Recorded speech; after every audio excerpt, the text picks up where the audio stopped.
7 de la mañana con 19 minutos, bienvenidos y bienvenidas amigos y internautas, qué bueno que están con nosotros en una nueva emisión de El Salvador Today. Como siempre es un verdadero placer poder llegar hasta donde ustedes se encuentran y hoy particularmente porque podemos dar la bienvenida nada más y nada menos que al doctor Rubén Zamora, quien es un político de larga data, ex embajador, ex funcionario de diferentes gobiernos. Doctor, muchísimas gracias por el tiempo que nos concede de estar aquí. Es un placer estar aquí con Cronios y un saludo a todas las personas que nos están escuchando. Y viendo, claro, también, sí, ¿verdad? viendo sí, y escuchando. Ahí está la cámara. Sí, correcto. En diferentes partes del mundo porque es a través de internet. Quiero recordarles también que nuestro primer bloque es una fina cortesía de Megablog. Este espacio es presentado gracias al gentil patrocinio de... Los mejores productos de concreto los encuentra en Megablog. Calidad al precio justo. Llámanos al 2523-2300.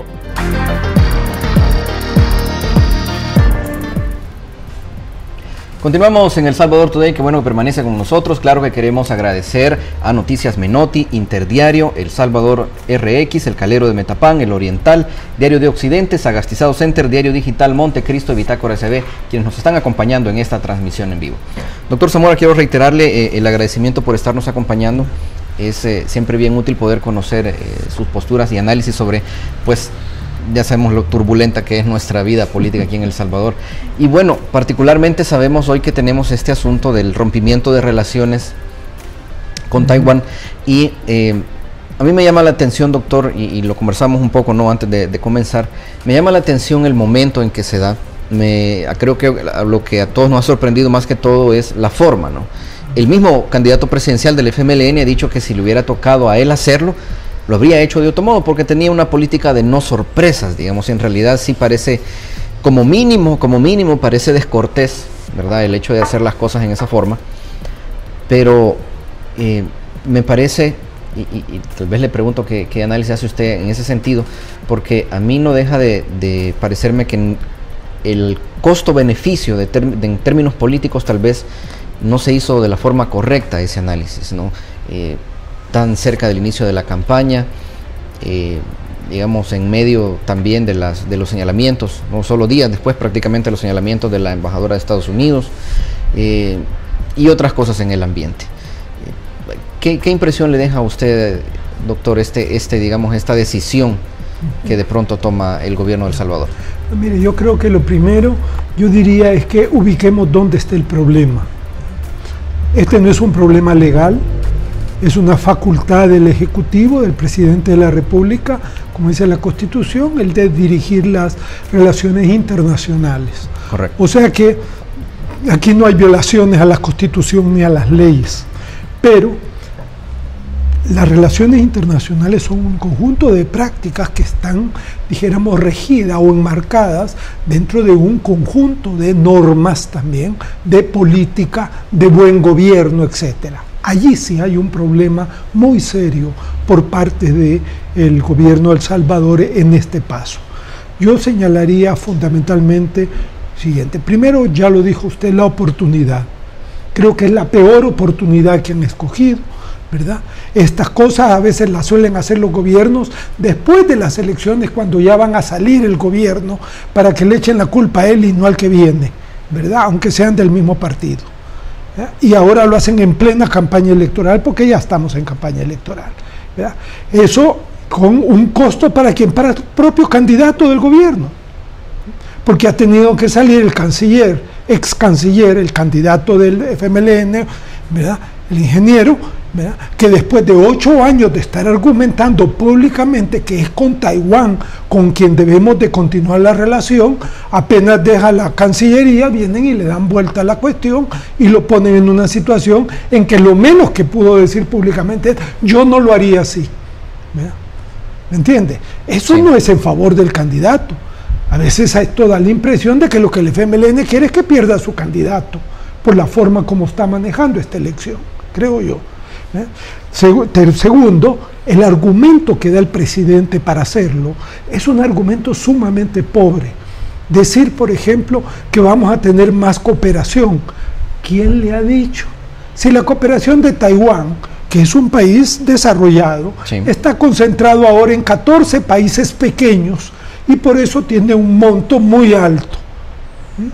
y sobre todo es una cooperación que tiene la facultad de poder hacerse rápidamente en casos, por ejemplo, de desastres naturales, ¿verdad?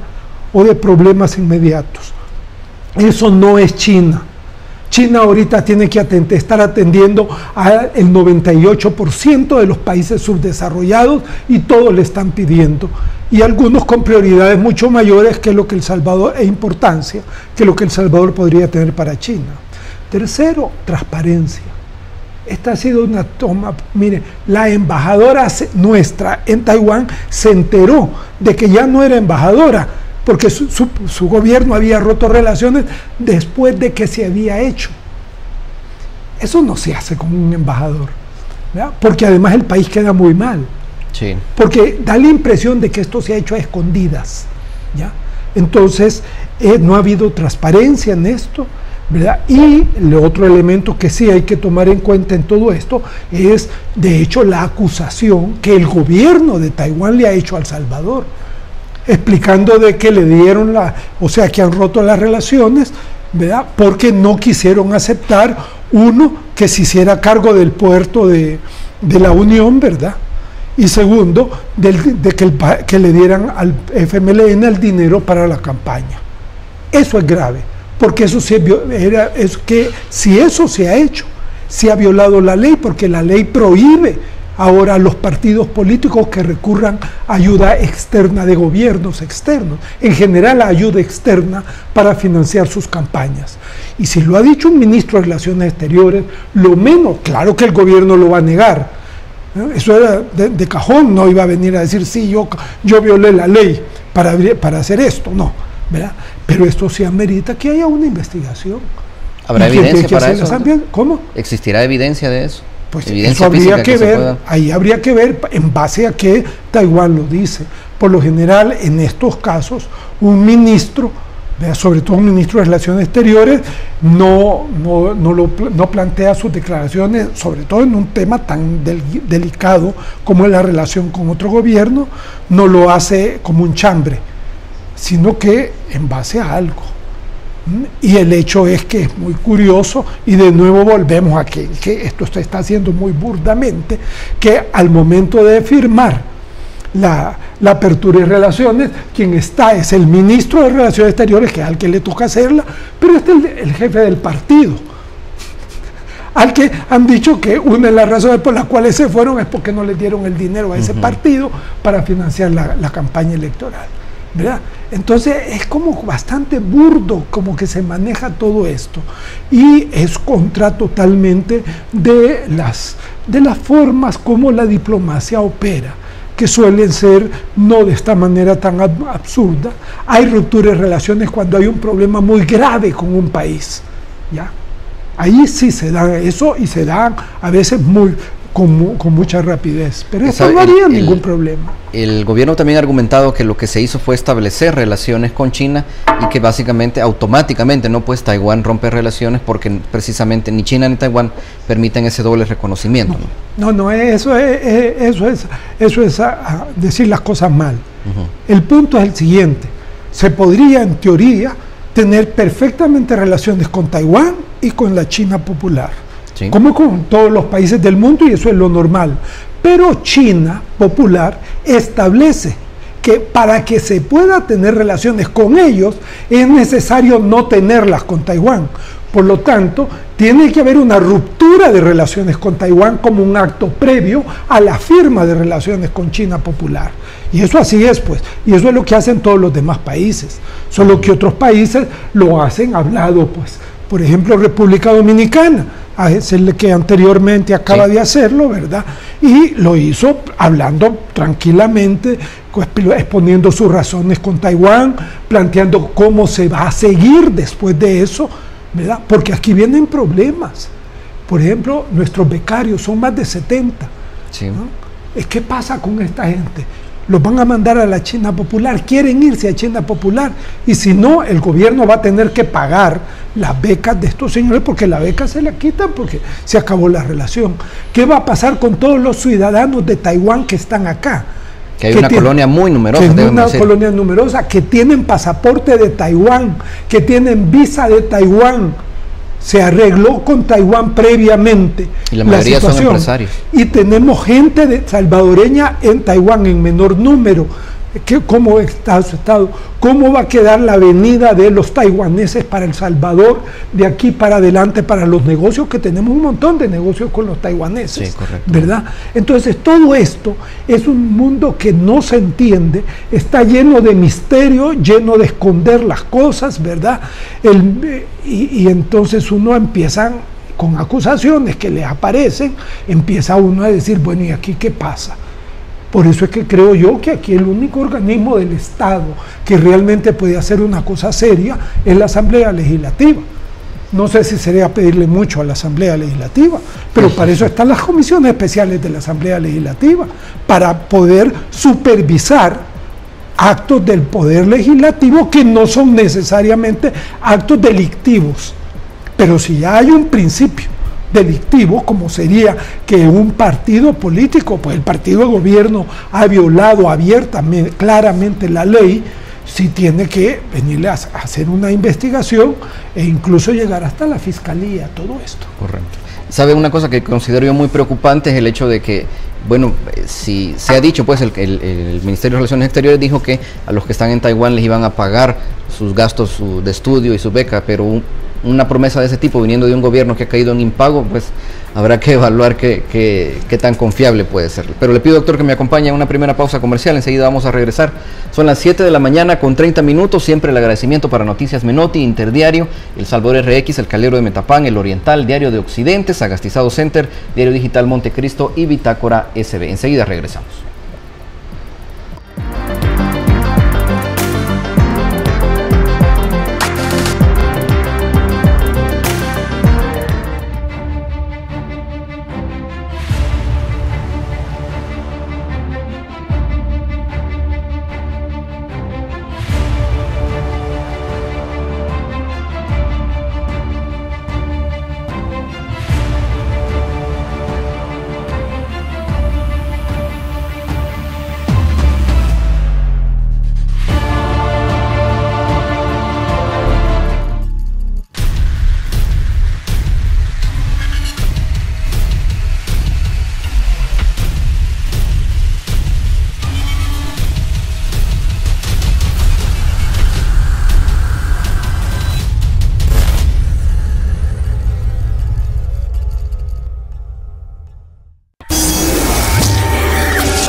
Vivimos en un mundo lleno de adrenalina.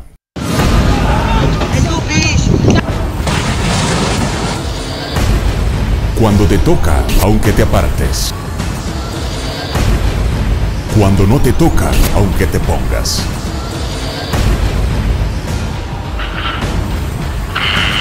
Soy Josué Herrera y esto es Cronia al Extremo.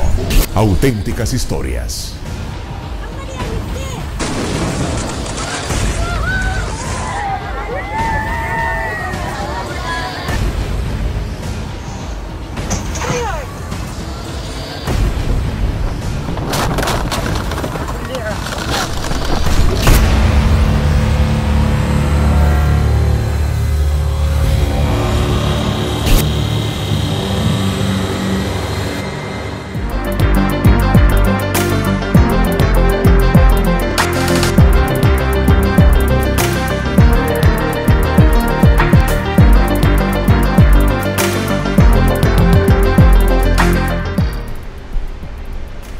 Continuamos en El Salvador Today, estamos conversando con el doctor Rubén Zamora, analista político, además diplomático y un político también de larga data en nuestro país. Quiero recordarles que tenemos un número de WhatsApp habilitado para sus preguntas y comentarios, es el 7017-4887. Doctor, tengo que decirlo así, no tengo del todo claro cuál es el interés o el interés que podría tener China en El Salvador. Se está hablando, bueno, el fiscal fue hasta La Unión, ¿no?, a la isla Perico, a hablar sobre que ya la compró un empresario chino, o sea, no nos dio información muy concreta, ¿no? Pues dijo que está investigando el tema, pero creo que es fácil, ¿no? Con una pequeña búsqueda en internet se puede ver que lo que China está haciendo de algún modo es tratando de construir una estructura en diferentes partes del mundo, pues que soporta, que alimenta su propia economía, ¿no? Pero ¿cuál es su interpretación al respecto? ¿Qué interés en realidad puede tener China en cualquier parte, cualquier territorio en El Salvador? Mire, yo creo que esto hay que ubicarlo dentro de cuál es la proyección de la política china. China está entrando a ser una potencia mundial, de eso es indiscutible, tiene la base económica para hacerlo, ¿verdad? Y fundamentalmente entonces ahora lo que tiene China es, desde hace ya varios años, no es de ahora, perdón, tiene más de 20 años de estarlo haciendo, es un proceso de expansión a nivel mundial, basado en algo muy simple, expansión comercial. Esa es la primera fase de lo que han hecho. Y una segunda fase es expansión a través de crear interés económico propio en otros países, o sea, inversión extranjera.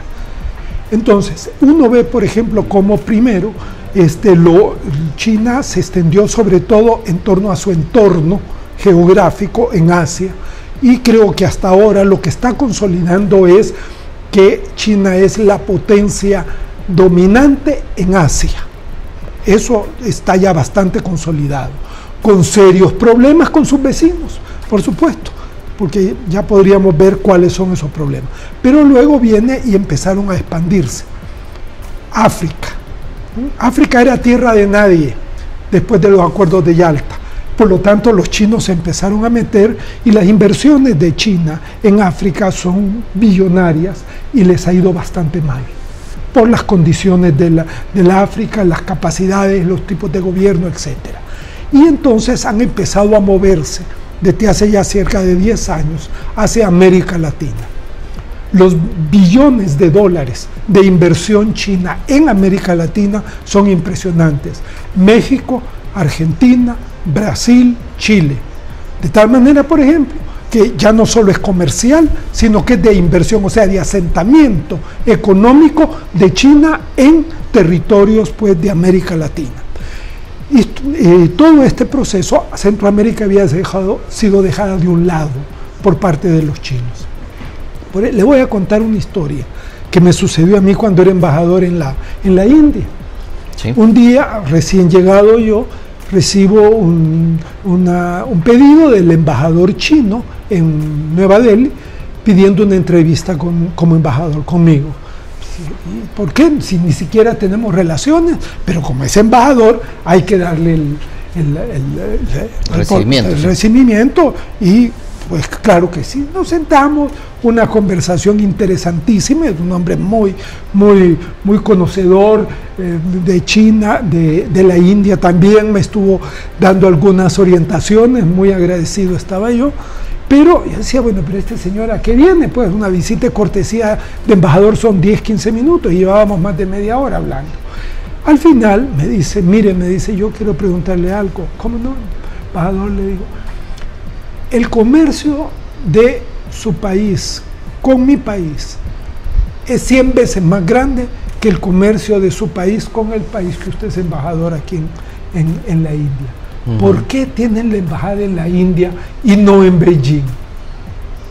O sea, eso ya le refleja la visión diplomática de los chinos, es el comercio para empezar. Bueno, entonces yo me puse a reír y le dije, pero embajador, usted sabe cuál es el problema. Si ustedes nos permitieran tener relaciones con ustedes y con Taiwán, no habría ningún problema, pero ustedes ponen como condición que acabemos con Taiwán la relación, y es una relación muy vieja y que no nos ha ido mal, al contrario, nos colaboran mucho.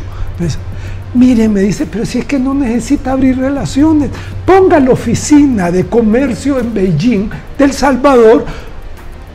O sea, me fue a recomendar que pusiéramos una oficina sin romper relaciones con Taiwán. Esa era la visión que tenían para Centroamérica. No nos metemos allí, eso está muy cerca de los norteamericanos, vamos a tener problemas, dejémoslo tranquilo. ¿Qué pasa? ¿Qué es lo que ha cambiado? ¿Qué es lo que ha cambiado? Correcto. Eso es lo importante. Creo que es la política, las elecciones en Taiwán. Cambia del Comitán, pierde el Comitán el gobierno y pasa a ser el Partido Demócrata. Y el Partido Demócrata es un partido mucho más pro independencia de Taiwán que el Kuomintang. Parece mentira, pero así son las cosas ahora, ¿ya? Y entonces la nueva presidenta de Taiwán, ya una vez electa, ha empezado a plantear, pues desde su primer discurso, en que no mencionó la cláusula que una sola China, pero cada quien la entiende a como es, o sea, que era de rigor en todos los gobiernos, no la mencionó. Cuando le dijeron, ¿y por qué no lo digo? Eso es cosa de palabras, dijo, así, como diciendo, yo no le hago. Sí, eso me resulta extraño, porque yo recuerdo, yo hice un trabajo sobre China hace algunos años y recuerdo que había incluso una especie de ministerio o secretaría para la reunificación. Exacto, todo eso tenían los dos, decían. Entonces, Taiwán de alguna manera tensiona la relación con China popular. Económicamente sigue igual, al contrario, el año pasado la inversión de Taiwán en China subió en un 16%, y ya Taiwán, fuera de Hong Kong, que lo ponen en inversión extranjera en las estadísticas, pero Hong Kong es parte de China, que es el 70%, es el 69%, es 70%, pero de allí Taiwán tiene tanta inversión en China como Estados Unidos, y tiene más que Alemania y más que Japón, por ejemplo, ¿me entienden? O sea, ve el peso de esto, y son miles de taiwaneses que están trabajando en China con todas sus empresas. O sea, que eso no se toca. Pero entonces, ¿cómo va a castigar China? Y para decirle a la señora, pare esas cosas, esas veleidades que son para ellos políticamente. ¿Qué hacen? Empiezan a meterse en Centroamérica.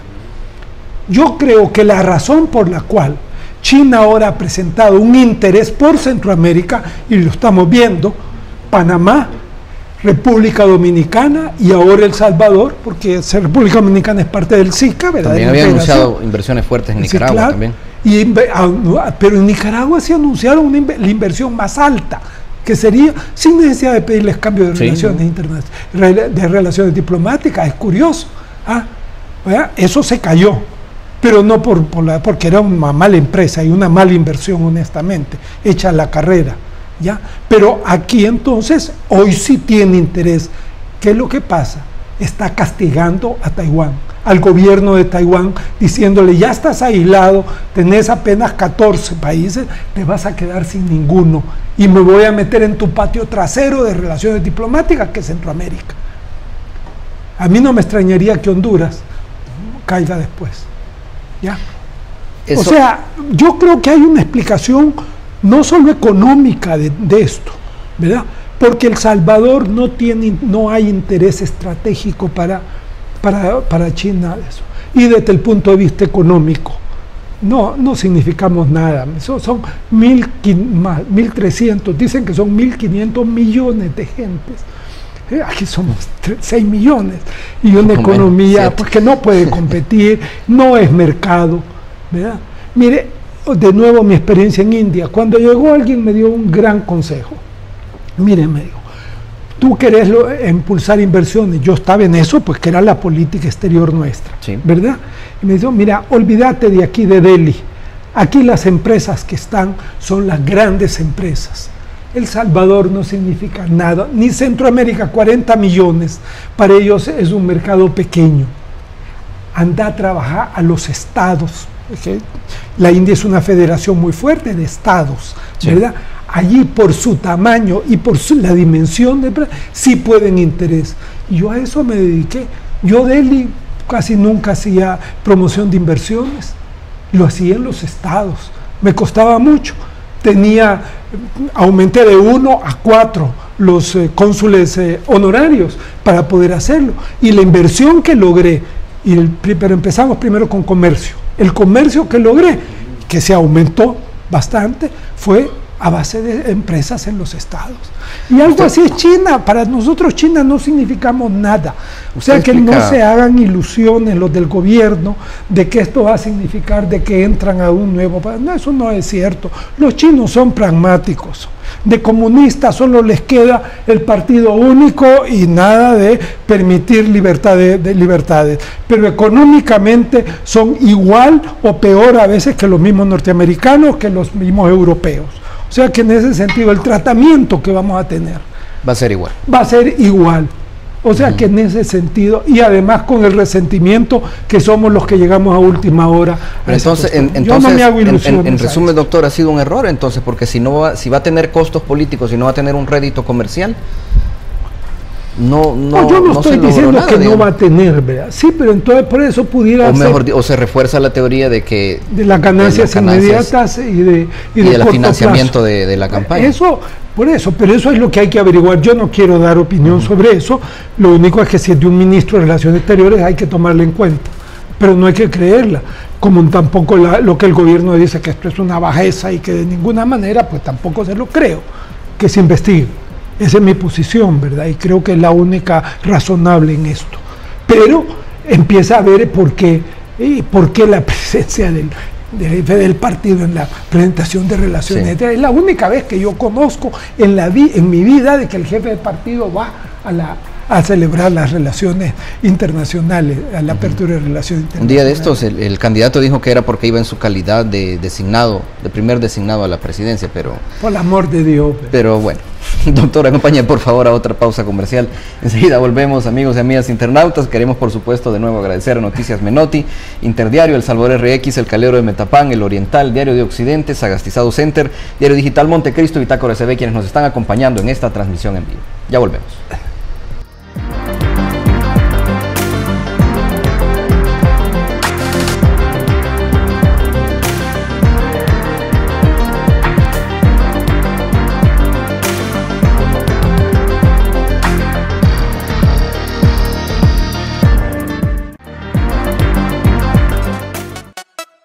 Don't stop. Don't stop.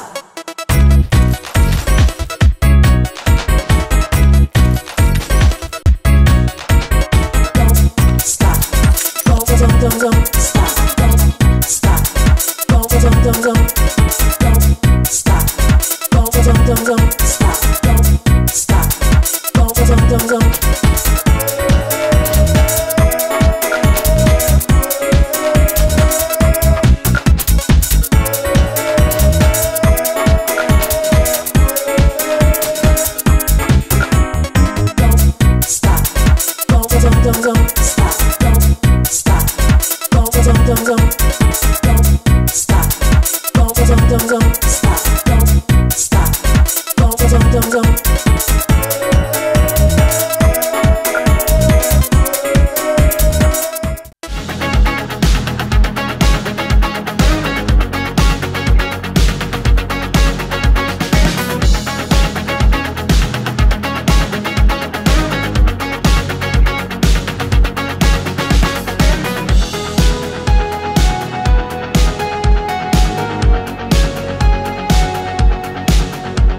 Continuamos en El Salvador Today, que bueno que permanece con nosotros. Les recuerdo que estamos en las diferentes redes sociales. Por ejemplo, en Twitter nos encuentra como @CronioSB, o en el caso de mi cuenta personal como @LuisAlvarado. Doctor, hay digamos, ciertas repercusiones, creo yo, que tal vez no terminamos de entender, no más allá del tratado comercial, que sabemos que va a durar 6 meses, según ha informado el Ministerio de Economía, lo que ya hablamos de los becarios, ¿no? Y bueno, o sea, no sé, el resentimiento que se puede generar, el tema de las colonias, digamos, porque sí, definitivamente la colonia taiwanesa en El Salvador es muy fuerte, muy influyente además, ¿no? Pero ¿hasta dónde puede llegar aquí en El Salvador esta decisión? Y más que todo también en términos ya de votos, pues, de números. Mire, yo no me atrevería a hacer predicciones de tipo electoral. Estamos todavía prácticamente a bastantes meses y falta todo lo pesado de la campaña. Y ayer Arena dijo, ¿no? que sí, si llegaban a ganar restablecían con Taiwán. Sí, lo cual me parece que es tan festinado como la del gobierno. O sea que sí, son iguales los dos realmente, ¿verdad? En esto. Pues porque no se han puesto a pensar qué significa darle vuelta a estas cosas. Solo hay un caso, en el caso de Taiwán, que es de una islita ahí de país pequeño del Caribe, Santa Lucia, ¿verdad? Sí. Que primero se pasó con China y cuando cambió el gobierno se pasaron de vuelta con Taiwán, ¿verdad? Es el único caso que hay. Pero en fin, pero independientemente de esto, mire, las repercusiones son, creo yo que todas son especulativas, honestamente hablando, tanto en lo negativo como en lo positivo. Creer, como me da la impresión que creen la gente del FMLN y del gobierno, que abrir relaciones con China va a significar bonanza, es dar creyendo en cosas que no se van a dar. No es realista ese tipo de predicciones, que va a aumentar la cooperación técnica, que va a aumentar esto y que va a aumentar lo otro. Creo que incluso podría o estancarse o disminuirse, o mantenerse el nivel de Taiwán por un par de años y luego empezar a bajar, ¿verdad? Que sería lo más probable. Pero en cuanto a lo negativo también, ¿cuál es la situación que tenemos ahora? Estados Unidos ha dado, a través de su embajadora, una actitud negativa frente al paso que el gobierno de El Salvador ha tomado, ¿verdad? Eso es cierto. Segundo, mi información es que desde que hubo declaración se han cortado todas las relaciones de funcionarios del gobierno de El Salvador con Estados Unidos, con la embajada de Estados Unidos, y que incluso una pequeña delegación que iba a no recuerdo qué actividad, Estados Unidos la suspendió. O sea que ha entrado en una especie como de decir, espérense, tenemos que ver. Hay que ver aquí cuál va a ser la reacción del Foreign Office, o sea, del secretario de Estado, que es el que le toca asumir esta cuestión. ¿Puede ser sumamente negativa? Sí.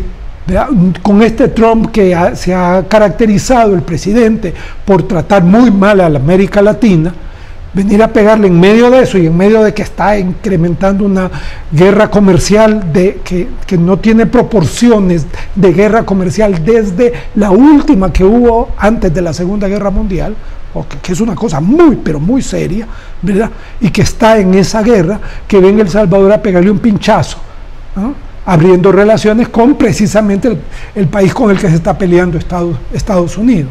Entonces, ¿cómo va a reaccionar Estados Unidos? Todavía mejor hay que verlo cómo va a reaccionar. Lo que hay que estar es preparado con escenarios.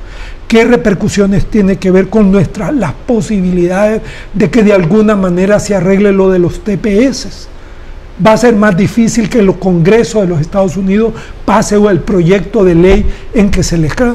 Creo que sí, porque esto le da mayor peso a los republicanos, que son la mayoría en el Congreso, para poder decir, no, hombre, ¿cómo vamos a estarle ayudando a países que, por otro lado, están haciendo esta cosa? Porque China no es un país que es querido por los republicanos, eso no es cierto, ¿ya? Entonces, TPS, por ejemplo, comercio. ¿Hasta qué punto algo que Trump no ha hecho, que ha hecho con el Tratado de Libre Comercio con Canadá y con México, ¿verdad? Empezar a fijarse en el Tratado de Libre Comercio con nosotros y empezar a decir, no, a revisar este tratado. Ya Panamá, Costa Rica, El Salvador, República Dominicana, no son parte del tratado. digo, ya son parte del tratado, pero tienen relaciones con la China popular. O sea que tenemos todo este tipo de elementos que lo que el gobierno creo que debería hacer es ponerse atento a tener planes de contingencia para ver hasta dónde va a llegar la reacción del gobierno y de qué manera va a responder el gobierno de El Salvador frente a reacciones negativas por parte de Estados Unidos. Yo no quisiera ser ave de agorero, ¿verdad? Porque además se puede tomar que hasta nosotros estamos queriendo que Estados Unidos castigue a nuestro país. Yo no quiero que lo castigue. Me parece injusto que se le castigue. No es correcto que por un cambio de relaciones diplomáticas se venga a castigar a un país. Pero si como usted lo dice, doctor, no hay, digamos, ya en la práctica un cambio radical en términos de apoyos políticos, si no se instala pues lo que se había hablado de una base militar inclusive, ¿no?, que había denunciado la embajadora. Si todo eso no se da, digamos, si al final el cambio para el país no es sustantivo, digamos, ¿también se puede esperar ese tipo de reacción? Yo prefiero advertir que pueden haber, pero no especificar porque no sé por dónde va a salir. Y a veces hacer de agorero en este tipo de políticas que se barajan en las cancillerías a veces de la manera bastante improvisada también, que ya lo hemos visto, ¿verdad? Es muy riesgoso. Doctor, se nos está acabando el tiempo, pero no quiero dejar de lado también un punto específico en este tema, y es el de las zonas económicas especiales que ha estado impulsando el FMLN dentro de la Asamblea Legislativa. Hace unos días el exministro Heinz, el exministro de Hacienda, Manuel Enrique Heinz, él publicó, o volvió a publicar, mejor dicho, un artículo en el que señalaba que ese planteamiento de una zona económica especial implicaba ceder soberanía sobre una porción de nuestro territorio, y que si se llega a dar ese caso, pues también se daría el caso de que el país al que se le ceda se estaría poniendo en una posición en que eventualmente debería defender esa soberanía. Entonces estamos hablando de una pequeña porción de China básicamente dentro de El Salvador, que podría incluso tener presencia militar, que podría aplicar sus propias leyes, ese tipo de cosas, o sea, entrega completa de soberanía. ¿Le parece a usted que tal vez, primero, si es factible, ¿no?, si tiene de algún modo posibilidades, y si es tal vez eso lo que de hecho el FMLN estaría impulsando en la Asamblea? Bueno, mire, esto solo se puede juzgar conociendo la ley. Correcto. Honestamente le digo, yo no la he estudiado todavía, ya la conseguí, porque la andaba pidiendo. No, pero fue difícil conseguirla, ¿no? ¿Verdad que es difícil de conseguir? Bueno, pero conseguí a alguien que me la ha pasado, y con todo esto realmente no. Mire, aquí básicamente lo que yo le puedo decir es que aquí para estas cosas hay dos modelos. El modelo del profesor Remer, creo que así se pronuncia, norteamericano, que es decir, mire, Hong Kong se puede desarrollar, ¿verdad?, siendo parte de China. ¿Por qué? Porque ahí hay leyes distintas, ahí hay una policía distinta, ahí todo es distinto. Entonces, dicen, en el tercer mundo lo que más molesta para el desarrollo es todo ese trámites, corrupción y todo. Tenemos que hacer especie de ciudades donde haya no absoluta, pero una gran independencia de la ciudad. La policía es propia de la ciudad, los impuestos solo son los de la ciudad, hay una serie de garantías que hacen como una especie de extraterritorialidad de esos lugares, para que allí vengan las empresas extranjeras y se desarrollen. Esa teoría, que anduvo volando hace ya varios años, ha sido muy combatida diciendo que es una nueva forma de imperialismo, ¿no? Sí. Ya descarado, ¿verdad? Y le han hecho caso. Las experiencias, hubo una experiencia en África que fue un fracaso total. Ahora la otra experiencia que hay es Honduras, porque Honduras la ha tenido. En Honduras, la Corte Suprema de Justicia declaró la ley inconstitucional por una decisión de 4 magistrados contra 1. ¿Qué es lo que hizo el gobierno? Porque controla el legislativo. Destituyeron a los 4 magistrados, nombraron 4 magistrados que eran de sí, ¿verdad? Y con eso metieron otra nueva ley que es todavía peor. El teórico de todo esto, que era parte del esfuerzo hondureño, salió corriendo de Honduras y denunció que en Honduras eso era una corrupción y que esa no era su proyecto, o sea, que han llegado hasta donde no se debe. Pero eso es lo que están haciendo en Honduras. Ahora, la ley nuestra se acerca más a ese modelo que es totalmente rechazable, o al modelo chino, porque hay un modelo chino que es el de las zonas económicas especiales, que los chinos empezaron desde hace bastantes años en su proceso de liberalización de la economía, sí, en que no hay extraterritorialidad, pero hay ciertas ventajas para los centros son especie de centros de liberación de impuestos y de otras cargas, ¿verdad?, que se tienen. Hay que ver la ley que han aprobado aquí. Yo soy de la opinión que con la ley de asocio público-privado, porque se quiere aplicar para el puerto, sí, perfectamente se podía hacer. Pero ahora una nueva ley ya es un poquito sospechoso. Puede ser que sea con declaratoria esa, porque pareciera ser que en negociaciones previas o pláticas previas, no son negociaciones, con empresas chinas, las empresas chinas establecen que tomarían el puerto siempre y cuando se les entrega una buena parte de territorio. Y eso sí hay que pensarlo 10 veces en El Salvador. ¿Por qué? Porque ya es en un lugar estratégico, que es el Golfo de Fonseca. Hay inversiones muy cerca, además. Y inversiones, además, que tiene implicaciones ya internacionales por la naturaleza del Golfo, que es aguas compartidas territorialmente y que puede ser un problema muy serio. Honduras eso es lo que quiere hacer, porque Honduras, esa especie de ciudad extraterritorial, porque esa sí es extraterritorial, está puesta en el Golfo de Fonseca. Y Honduras a lo que quiere ir es a competir con el puerto nuestro, ¿verdad? Lo cual es muy difícil. Por eso en Honduras están hablando más de un canal seco, pero un canal seco sin un puerto de profundidad no tiene sentido. Esa era la idea, ¿no?, de El Salvador, tener el puerto de la Libertad, allí de la Unión, allí, buen Puerto Grande, con un canal seco, incluso de ferrocarril con Puerto Cortés. Pero no se dieron cuenta que en Puerto Cortés no pueden expandir el puerto porque la ciudad está ahí adentro y habría que botar media ciudad. Y eso es imposible. Eso es muy difícil. Pero esos son los problemas de nuestros medios que... Eso es lo que tenemos que solucionar. Doctor, ya se nos acabó el programa, pero quiero robarle todavía un par de minutos más porque quiero también oír su opinión sobre la entrampada elección de magistrados de la Corte Suprema de Justicia. Ayer hubo una especie de... bueno, no sé ni cómo calificar, una especie de intento, ¿no?, algunos partidos lo llamaron de imposición de una lista en la Asamblea Legislativa. La plenaria ha quedado abierta.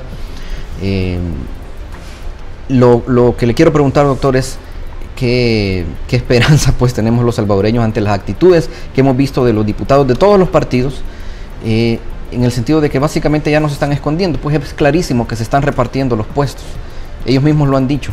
Lo ha dicho el diputado Numan Salgado, lo han reiterado otros diputados, al hacer, digamos, énfasis específico en las personas, en particular en personas que no están calificadas, digamos, para ese, que lo han dicho pues otras entidades que no están calificadas para esos puestos. ¿Qué esperanzas tenemos los salvadoreños entonces de lograr una sala de lo constitucional que cumpla con su labor, principalmente la de defendernos, ¿no?, de hacer valer, hacer respetar la Constitución? Mire, muy poca, por no decir ninguna. El problema sigue siendo la Asamblea Legislativa. Yo escribí un ensayo de como de 40 páginas hace meses antes de que todo esto empezara, y la denuncia central era decir, mire, esto no se va a resolver mientras no se reformen los partidos políticos y no se reforme la Asamblea Legislativa. Si algo necesita una reforma a fondo en este país, son esas dos instituciones, porque se han convertido ya en el obstáculo para el desarrollo democrático y más bien están planteando retrocesos democráticos en el país, pero también para el desarrollo económico del Salvador, y que para que salgamos de este hoyo económico en que estamos, en que no crecemos, ¿ya? Entonces, eso, en el caso de la Corte, ¿no?, el problema es de elección. Y el problema central es que la elección de la Corte, así como todas las elecciones de segundo grado, son un instrumento de intercambio entre los partidos políticos en la Asamblea Legislativa. Y eso va al cuoteo. Y se dan cuotas, ¿no? Eso yo lo puse, lo está por escrito allí, y lo digo no solo para la Asamblea, está, y hacen cuotas, por ejemplo, vaya pues como ahora, no alcanza para vos, pero te vamos a dar para la Corte de Cuentas, por ejemplo, o te damos la Fiscalía, o te damos derechos humanos, ¿verdad? Eso es la Asamblea, entre las fracciones, pero son los partidos. Y eso es lo que han aplicado ahora.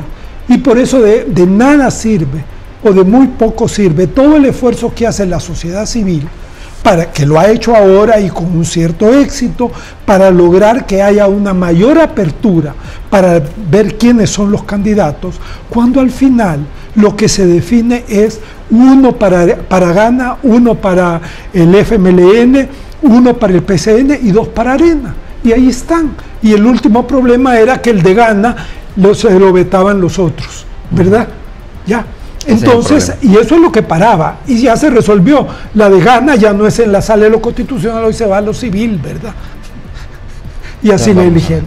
O sea, esto lo único que nos dice es que mientras no cambie la Asamblea Legislativa, la democracia en el país sigue estancada o retrocediendo, y se convierte en un serio obstáculo para el desarrollo de El Salvador.